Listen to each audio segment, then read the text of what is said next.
অন্ধকার, নশ্বর, ধিক্কার। তাই গুরুদেবের কাছে, যার কাছে কৃষ্ণ ভক্তি আছে, যিনি কৃষ্ণ ভজন করে, সেই জাতীয় মহাত্মার চরণ আশ্রয় গ্রহণ করে, দীক্ষা গ্রহণ করে দুহাত পেতে ভিক্ষা চাইতে হবে। হে গুরুদেব, আমি তো এই পৃথিবীতে বহুবার জন্ম নিয়েছি, ৮০ লক্ষ বার জন্ম নিয়েছি। ৮০ লক্ষ বার জন্মের পর এবার ৪ লক্ষ বার মানব জন্ম। কীট পতঙ্গ পশু পাখি বৃক্ষলতা লক্ষ লক্ষ বার হয়ে জন্মেছে। আমি যখন পাখি কুলে জন্ম নিয়েছিলাম, লক্ষ লক্ষ বার পাখি কুলে জন্ম নিতে নিতে যেদিন আমি ময়ূর হয়ে জন্ম নিয়েছিলাম, সেদিন আমার পাখা গিয়ে গোবিন্দের সেবায় লেগেছিল। সেদিন আমি পাখি জন্ম থেকে মুক্তি পেয়েছিলাম।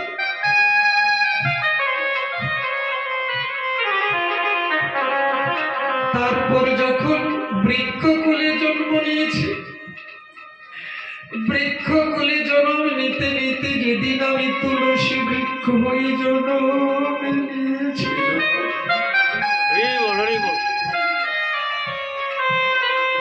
আমার পাত্র গিয়ে গোবিন্দের সেবায় লেগেছিল। সেদিন আমি বৃক্ষ জন্ম থেকে মুক্তি পেয়েছিলাম।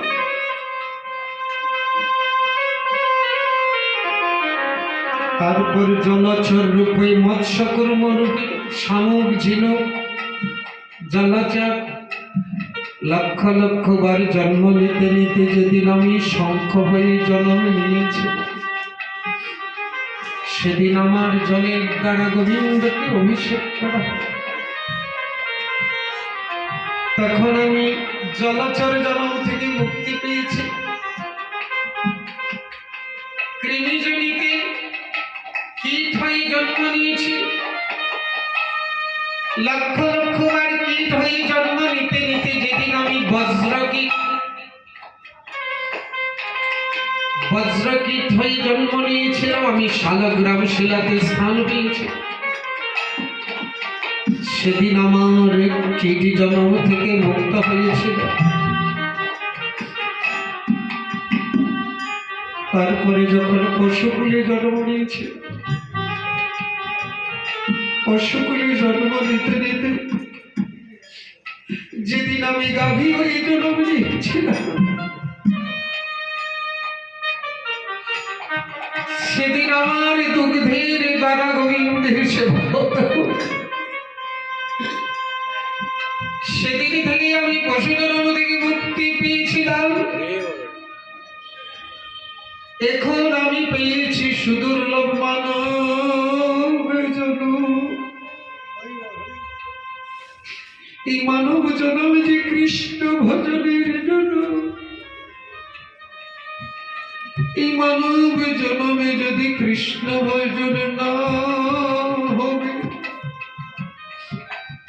তাহলে জন্ম আমার বৃথা যাবে। তাই এই মানব জন্ম যেন বৃথা না যায়। হে গুরুদেব, তোমার শ্রীচরণে দুটি হাত পেতে ভিক্ষা চাইছি, আমি যেন কৃষ্ণ ভজন করতে পারি। আর কৃষ্ণ ভজন করতে হলে একটু কৃষ্ণ ভক্তি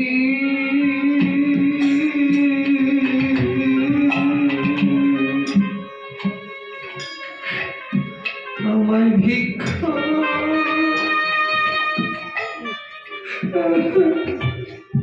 ভিক্ষা দাও।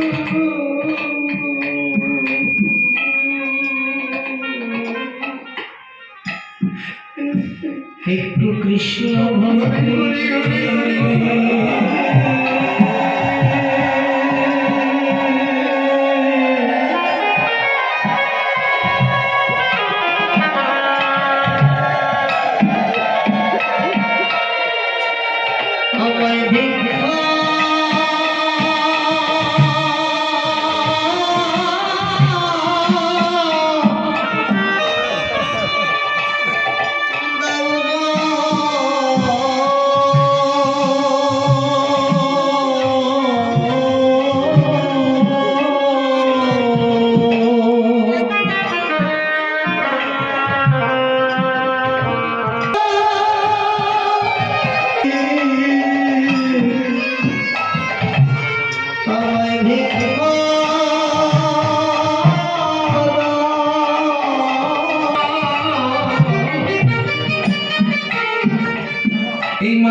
হয়তো এই মানব জন্মে বিফলে গেলে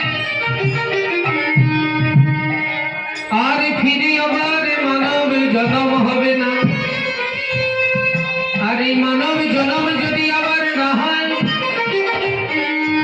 আজ যেমন হা কৃষ্ণ গোবিন্দ বলে ডাকি,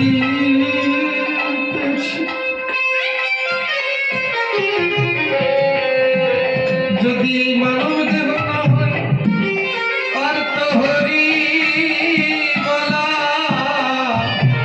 আর হবে না গো। আর তো হরি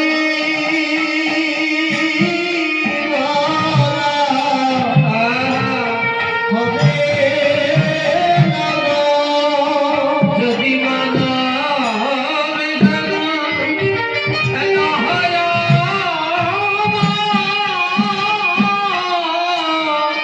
আর তো হরি হরি বলা হবে না গো। যদি মানব জন্ম না হয় এই সাধু সঙ্গ আর হবে না গো।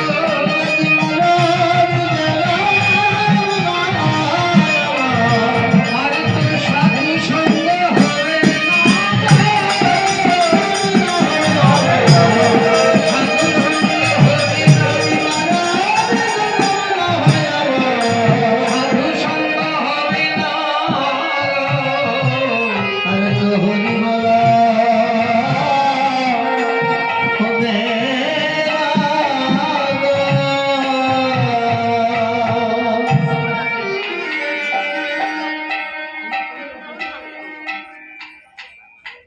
টাকা পয়সা বাড়ি গাড়ি, টাকা পয়সা বাড়ি গাড়ি যা রোজগার করা হয়,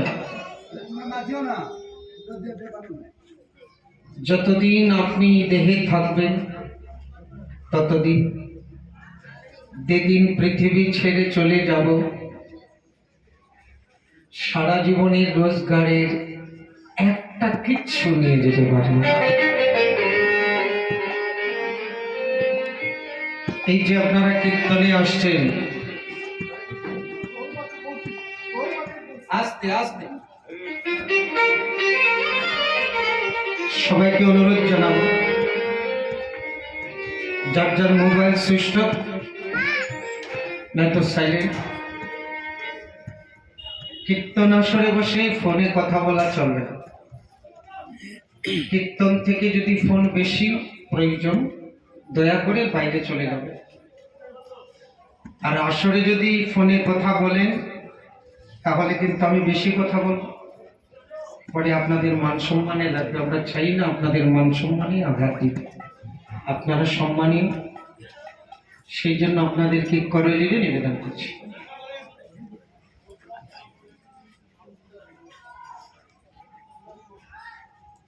দেখুন,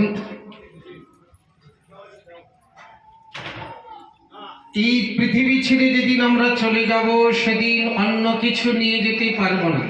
কিচ্ছু নিয়ে যেতে পারবে না। কিন্তু এখানে যারা এসেছেন সবাই রোজগার ব্যবসা বাণিজ্য বন্ধ করে এসেছে, তাই না? রোজগার বন্ধ করে এসেছে। এখানে কিছু 2-4 টাকা আপনারা পাবেন, এখানে আপনাদের 2-4 টাকা কেউ দিবে, বরং আরো কিছু দক্ষিণা দিয়ে যেতে হবে, ঠিক?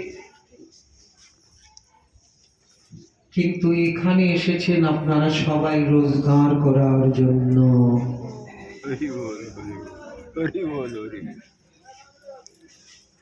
সারা জীবন যে রোজগার করেছেন সেই রোজগার নিয়ে যেতে পারবেন না। আর আজকে এই জগতের রোজগার ছেড়ে এখানে যারা এসেছেন, আজকে যে রোজগার আপনারা করছেন এই রোজগার রেখে যেতে পারবেন না। যেখানে যেখানে জন্ম হয় সেখানে সেখানে আপনাদের সঙ্গে যাবে। হরি বল, হরি বল, হরি বল।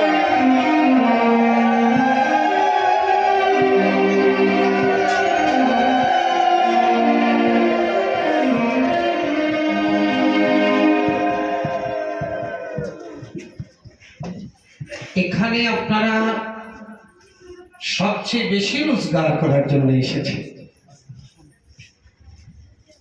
রাজরাজাদের রাজত্ব যায়নি, কিন্তু ভক্তি সাথে যায়, ভক্তি তার সাথে যায়। সেই জন্য যারা ভক্ত, ভক্তদেরকে ভগবান বলে তুমি কি চাও? ভক্ত বলে প্রভু, আচ্ছা ভক্তকে যখন ভগবান বলে তুমি কি চাও, তখন ভক্ত বলতে পারে না আমি সারা দেশের সম্রাট হয়ে যেতে চাই। কিন্তু এই পর্যন্ত যত ভক্ত ভগবানকে পেয়েছে, কেউ কি রাজা সম্রাট হওয়ার আশীর্বাদ চেয়েছে, বর চেয়েছে? ধ্রুবকে বলেছে ধ্রুব তুমি কি চাও? ধ্রুব বলছে প্রভু তোমাকে চাওয়া, তোমার কাছে কিছু চাওয়ার মতো যেন আমার মনেই নাই হয় এই বরদান। দেখলেন সাক্ষাৎ ভগবান ধ্রুবকে বলছে তুমি কি চাও, যা চাইবে তাই পাবে। ধ্রুব বলছে তোমার কাছে চাওয়ার কোনো বাসনাই যেন আমার হৃদয়ে না থাকে এই বরদান। প্রহ্লাদকে বলছে প্রহ্লাদ তুমি কি চাও? প্রহ্লাদ বলছে প্রভু কি বলছো, এই দেওয়ার নেওয়া এ তো ব্যবসায়ীদের কথা, ব্যবসায়ীরা কিছু দেয় কিছু নেয়, তো তোমার আর আমার সাথে ব্যবসার সম্বন্ধ, আমি কিছু দিলাম তুমি কিছু দিলে, আমি কিছু নিলাম।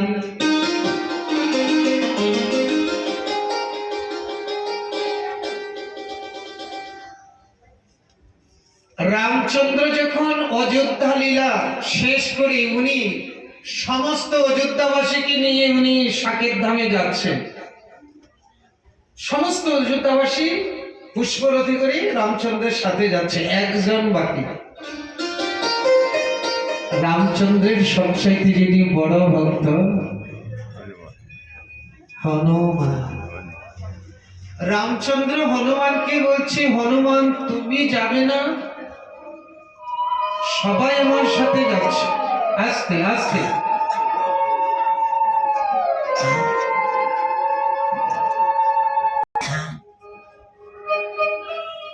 রামচন্দ্র বলছে তুমি যাবে না আমার সাথে? হনুমান বলছে প্রভু না আমি যাব না, সবাই আমার সাথে যাচ্ছে তুমি যাবে না, তুমি না আমাকে সবচেয়ে বেশি ভালোবাসো। বলে হ্যাঁ সেই জন্যই তো যাব না প্রভু। দুইটা দিক, একটা দিক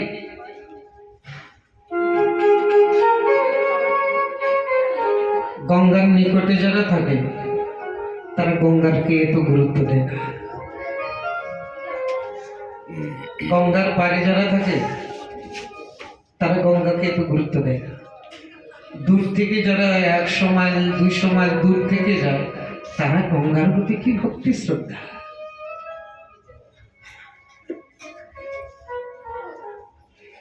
যে মহাত্মার কাছে থাকা হয় সেই মহাত্মাকে তো গুরুত্ব দেওয়া হয় না, দূর থেকে যারা যেমন গুরুত্ব দেয়। একটা দিক হলো এটা, দ্বিতীয় দিক হয়েছে প্রভু আমি না যাওয়ার কারণ হয়েছে যতদিন পর্যন্ত রাম কথা কীর্তন পৃথিবীতে থাকবে ততদিন আমি পৃথিবী ছেড়ে যাব না। তোমার কাছে গেলে তোমাকে পাবো, কিন্তু তোমার কথা কীর্তন পাবো না। তোমার কথা কীর্তন করে তোমার ভক্তগণ, এই সম্পদ তোমার কাছে নাই, তোমার ভক্তির কাছে আছে। এসব কথাগুলোর কি ওজন? সারা পৃথিবী যদি একদিকে আর এইসব কথাগুলো একদিকে, তো পৃথিবীর থেকে ওজন বেশি হয়ে যাবে। আর ভক্তরা, আচ্ছা হনুমান চাইতে পারতো না তাহলে সারা পৃথিবীর সম্রাট বানিয়ে দাও, না হলে আমাকে ব্রহ্মা বানিয়ে দাও, ইন্দ্র বানিয়ে দাও। বলছে প্রভু আমি এই পৃথিবীতেই থেকে রাম নাম কীর্তন করব। হনুমান এখনো বেঁচে আছে, কিংপুরুষ বর্ষে হনুমান এখন আছে, ত্রেতা যুগের হনুমান এখনো জীবিত আছে, এখন উনি রামের উপাসনা করেন। কিন্তু যেখানে রাম নাম কীর্তন, যখন হাত পা ধরছে তখন তুলসীদাস গোস্বামীর চরণ জল গাছের উপর গিয়ে পড়েছে, ছিটা পড়েছে। গাছ থেকে একজন উত্তর দিচ্ছে, গোসাইজি বড় শান্তি পেলাম। গাছের থেকে তুলসীদাস গোস্বামী বলছে কে তুমি? বলে আমি এই গাছে অনেকদিন থাকা একটি প্রেত, আপনার চরণ জল পেয়ে, বৈষ্ণবীর একটু চরণামৃত পেয়ে, একটু চরণ জলের ছিটা পেয়ে, বৈষ্ণবীর একটু চরণ জলের ছিটা পেয়ে প্রেতাত্মা মুক্তি হয়ে গেছে। ভাগবত ভক্তমাল গ্রন্থে কয়েকটা প্রসঙ্গ আছে যে বৈষ্ণবীর চরণ জল পেয়ে প্রেতাত্মা থেকে মুক্তি।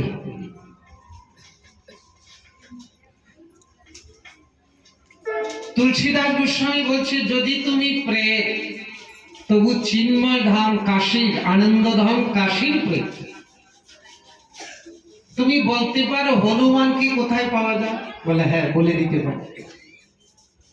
কি বল, কোথায় আছে? একটা ঠিকানা দিল যে এখানে এক মহাত্মা প্রতিদিন রামায়ণ পাঠ করে, রাম কথা কীর্তন করে। আর এখানে যত শ্রোতা আছে সবার পিছনে দেখবেন একজন জড়সড় বৃদ্ধ, সেই হনুমান। তুলসীদাস গোস্বামী খুঁজতে খুঁজতে খুঁজতে খুঁজতে গেলেন, দেখেন গিয়ে রামায়ণ পাঠ হচ্ছে, তো রামায়ণ পাঠ দেখছে।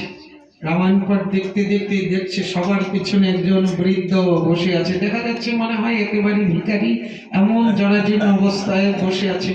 সব ভক্তরা চলে গেছে, উনি আর যান না। তুলসীদাস গোস্বামী চরণে গিয়ে ধরলেন, তোমার রূপ দেখা।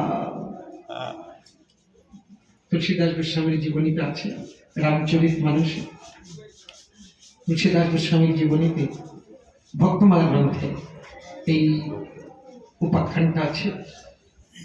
এই তুলসীদাস গোস্বামী হনুমানকে ওইখানে পেয়েছিল, যার জন্যই তো সমস্ত রামায়ণ সংক্ষেপ উনি রামচরিত মানুষে প্রকাশ করলেন। বলার কথা,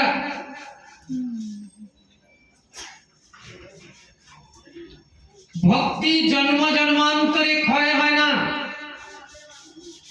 আর ভক্ত ছাড়া একমাত্র ভক্তি। দেখুন যেখানে রাম কথা কীর্তন হয় সেখানে এখনো হনুমান এসে হাজির হয়, সবার আগে হনুমান। যেখানে রাম কথা কীর্তন করবেন সেখানে সবার আগে শ্রোতা হবে হনুমান, কেননা ভক্ত হরি কথা শ্রবণ, ভক্ত সঙ্গ চায়। ভগবান ভক্তের সঙ্গে না থেকেও ভগবানের সঙ্গে না থেকেও ভগবানের ভক্তের সঙ্গ করতে চায়। কেন?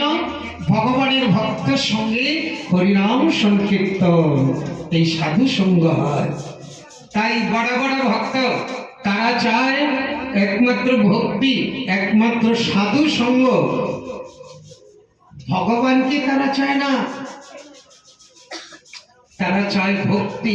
ভক্তি যদি থাকে ভগবান তার কাছে বাধা, আর ভক্তি যদি না থাকে আপনি রাজা জমিদার হলে কি হবে, আপনার কাছে ভগবান থাকবে না। ভক্তি যদি থাকে তাহলে ভগবান আপনার কাছে চেয়ে খাবে, আর ভক্তি যদি না থাকে আপনি 56 ভোগ তৈরি করলে ভগবান ফিরেও তাকাবে না। দুর্যোধন বাহিরে অনেক কিছু আয়োজন করলো 56 ভোগ, আর ভিতরে তার কুটিলতা, ভক্তি নাই। তো ভগবান শ্রীকৃষ্ণ গিয়েছিলেন শান্তি চুক্তির জন্য, যেন মহাভারত যুদ্ধ না হয়, অর্ধেক রাজত্ব পঞ্চপাণ্ডবকে ফিরিয়ে দেওয়ার জন্য। দুর্যোধন তাতে রাজি হলো না, বলছে বিনা যুদ্ধে নাহি দেব সুচাগ্র মেদিনী। ভগবান শ্রীকৃষ্ণ যখন শান্তি চুক্তি করতে পারলেন না, তখন বলছে তাহলে তো যুদ্ধ অনিবার্য। একটা কথা বলবো কি, একটু পেশ লাগিয়ে দিই। যার ইচ্ছাতে পৃথিবী প্রলয় হয়ে যায়, প্রলয় সৃষ্টি তব পুতুল খেলা, নীরজনে প্রভু নীরজনে। যার ইচ্ছাতে পৃথিবী প্রলয় হয়ে যায়, তার ইচ্ছাতে কুরুক্ষেত্র যুদ্ধ থামতে পারত না। কি বাবা, এটা কি একটা বড় কাজ। যার ইচ্ছাতে পৃথিবী সৃষ্টি হয়, পৃথিবী প্রলয় হয়, তার ইচ্ছাতে কুরুক্ষেত্র যুদ্ধ থামতে পারত না। কিন্তু কোথায় থামাতে তো পারলো না। এই আবার কি পেয়েছে,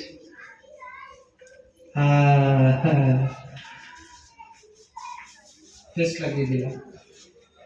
উনি যার ইচ্ছাতে পৃথিবী প্রলয় হয়ে যা সৃষ্টি হয়, তিনি নিজে গেলেন শান্তিদূত হয়ে ধৃতরাষ্ট্রের সভায়, কিন্তু কুরুক্ষেত্র যুদ্ধ শান্তিদূত হয়ে, আর ভিতরে হয়েছে যে এই যুদ্ধ হওয়া চাই, না হলে ধর্মের জয় অধর্মের ক্ষয় হবে না। কেননা ওরা অধর্ম বেড়ে গেছে, তাদের প্রাপ্ত বস্তু দিচ্ছে না, আর প্রকাশ্য রাজসভায় দ্রৌপদীর বস্ত্র হরণ করাতে তারা তো মরে গেছে। তাই মৃতদেরকে এখন খালি তাদের দেহ আছে, অর্জুনকে উপলক্ষ করে। কেননা এই প্রকাশ্য রাজসভায় যেদিন দ্রৌপদীর বস্ত্র হরণ হয়েছে, সেদিন যারা করেছে আর যারা দেখেছে তারা প্রায় মরেই গেছে, যারা সহ্য করেছে। সেই জন্য ওরা তো মরেই গেছে, খালি দেহটা আছে। তাই একটা বাহানা করে ওদেরকে বিনাশ করতে হবে। এর থেকে আমাদেরকে শিক্ষা দিচ্ছে, কেউ যদি কোনো, আরে তখনকার দিনে এক দুঃশাসন এক দুর্যোধন ছিল, এক দুঃশাসন এক দুর্যোধন দ্রৌপদীর বস্ত্র হরণ করেছিল, সেটা প্রকাশ্যে হয়েছিল, তাই সবাই জানে। কিন্তু বর্তমানে কত লক্ষ লক্ষ দুর্যোধন, কত লক্ষ লক্ষ দুঃশাসন, কত মা বোনদের ইজ্জত কেড়ে নিচ্ছে।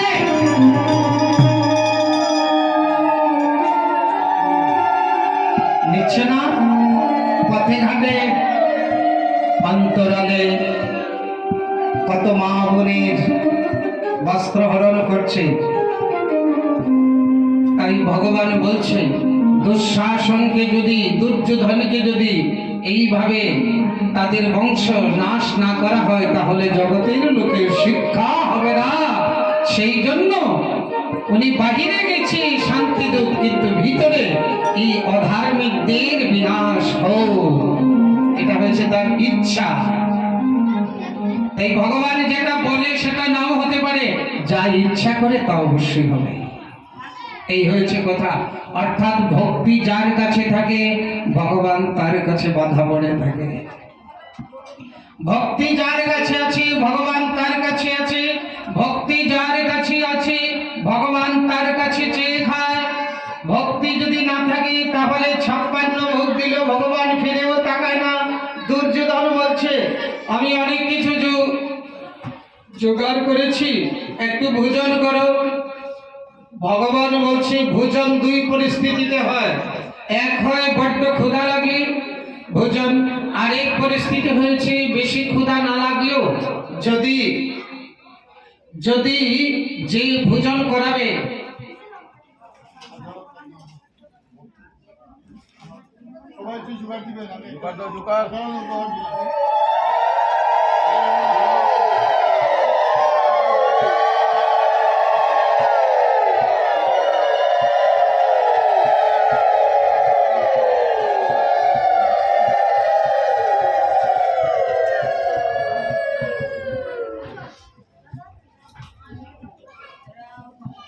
ভগবান বলছে আমার নাই ক্ষুধা, তোমার নাই আগ্রহ, তাই এখানে ভোজন হয় না। আমারও ক্ষুধা নাই, তোমারও আগ্রহ নাই। যদি বেশি আগ্রহ থাকে তবে ক্ষুধা না থাকলে একটু ভোজন করতে হয়, যদি যে ভোজন করাবে তার আগ্রহ যদি বেশি থাকে। তাই তোমার তেমন আগ্রহ নাই, আমার নাই ক্ষুধা। আর আজকে আমার বিদুর কাকার ঘরে নিমন্ত্রণ। বিদুর বসা ছিল সবার এক পাশে। বিদুর বলছে আমার সাথে কথাবার্তাই হয় না, আমার সাথে দেখাই হয় না, আমি কখন ওনাকে নিমন্ত্রণ করলাম। এই কি প্রভু তোমার লীলা। শীঘ্র করে গেলেন ঘরে, বিদুরানীকে গিয়ে বলছে ওগো শুনছ, ভগবান আজকে আমার সবার মধ্যে আমার সম্মান বাড়িয়ে দিল। ভক্তের স্বভাবই হয়েছে কি, ভক্তের স্বভাব হয়েছে নিজে ছোট হয়ে বাড়ায় ভক্তের সম্মান। ভগবানকেও যদি অপমান হয় কিন্তু ভক্তের যদি সম্মান হয়, এটা ভগবানের বড় আনন্দ। নিজে ছোট হয়ে বাড়ায় ভক্তের সম্মান। বিদুর কাঁদতে কাঁদতে গেছে ঘরে, বিদুরানীকে গিয়ে বলছে সঞ্চ, আজ ভগবান প্রকাশ্য রাজসভাতে বলে দিল আমি নাকি তাকে নিমন্ত্রণ করেছি, আমার সাথে দেখাই হয় না, কথাবার্তা হয় না। যদি আমার ঘরে এসে যায়, তুমি তাড়াতাড়ি করে একটু ঘরদুয়ার পরিষ্কার করো, আমি একটু বাজার থেকে কিছু নিয়ে আসি। বিদুর গেছে কিছু আনতে, আর বিদুরানী ঘরদুয়ার পরিষ্কার করে স্নান করতে গেছে। স্নান করে যখন কাপড়টা ছেড়েছে, এমন সময় প্রভু এসে উপস্থিত হয়ে বলছে বিদুর,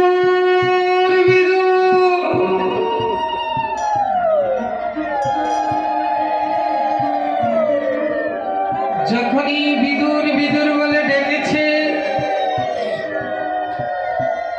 যার নামেই মানুষ পাগল হয়ে যায়, আর তার কণ্ঠধ্বনি শুনলে কি আর ঠিক থাকা যায়? বিদুরানী বুঝতে পেরেছে অনন্ত কোটি বিশ্ব ব্রহ্মাণ্ডের সবাই যাকে ডাকে সে এসে ডাকছে বিদুর।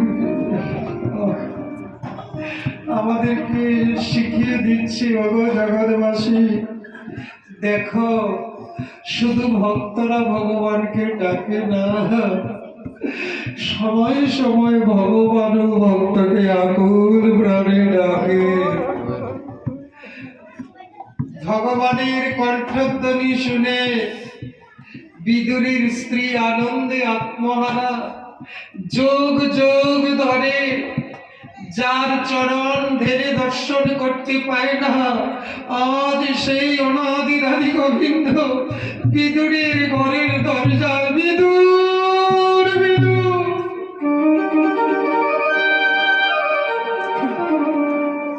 বিদুরানী যে কাপড় ছেড়েছিল মনে নাই আর ওই কথা।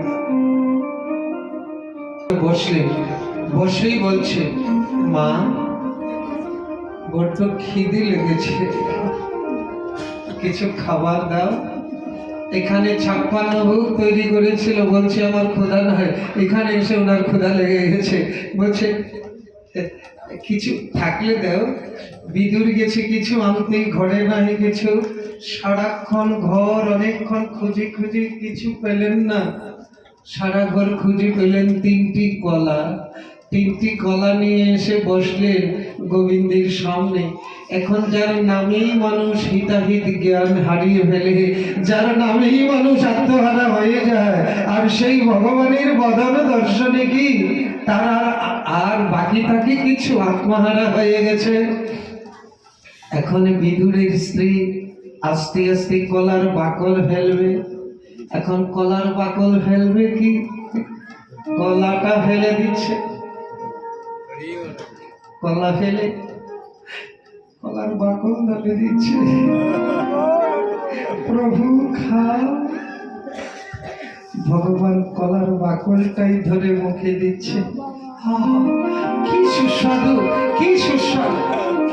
আরেকটা কলা নিলেন, আবার কলাটা ফেলে কলার বাকল ধরে দিলেন, মুখে দিলেন, আহা কি সুস্বাদু কি সুস্বাদু। আরেকটি কলা নিয়ে যখন কলাটা ফেলে কলার বাকল তুলে ধরছে, এমন সময় বিদুর এসে বলছে, আরে হতভাগী করছো কি করছো কি?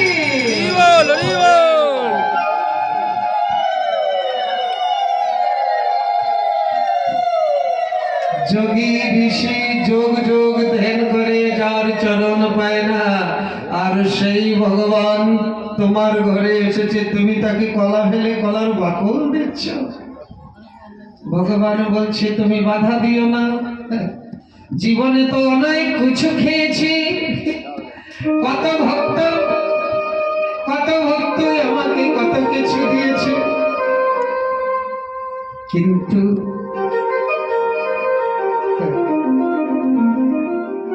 আজকের কলার বাকলের যে আস্বাদন আমি কোনোদিন পাই না।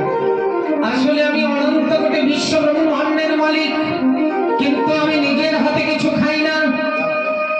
আমার ভক্ত যখন আমাকে ভক্তি ভরে গেছে, ভক্তে খাওয়াইলে খাই, আমি নিজের হাতে কিছু খাই না।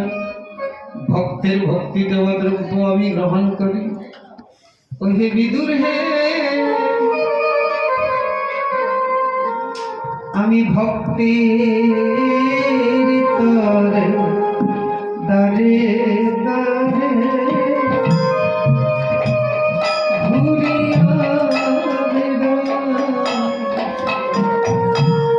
ভক্তে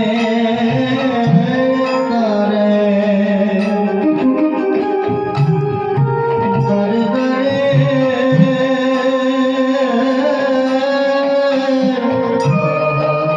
ঘুরিয়া বেড়া আমি ভক্তের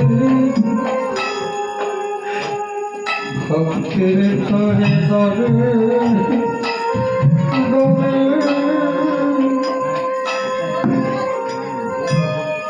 ঘুরিয়া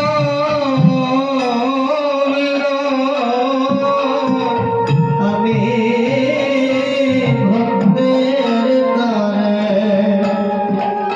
করে করে ঘুরিয়া বেড়া ভক্তি খাওয়াইলে খাই যে আমি, নইলে উপবাসী ভক্তে খাওয়াইলে খাইবে আমি, নাইলে উপবাসী আমি ভক্তের তরে তারে তারে ঘুরিয়া বেড়া। আমি ভক্তের করে করে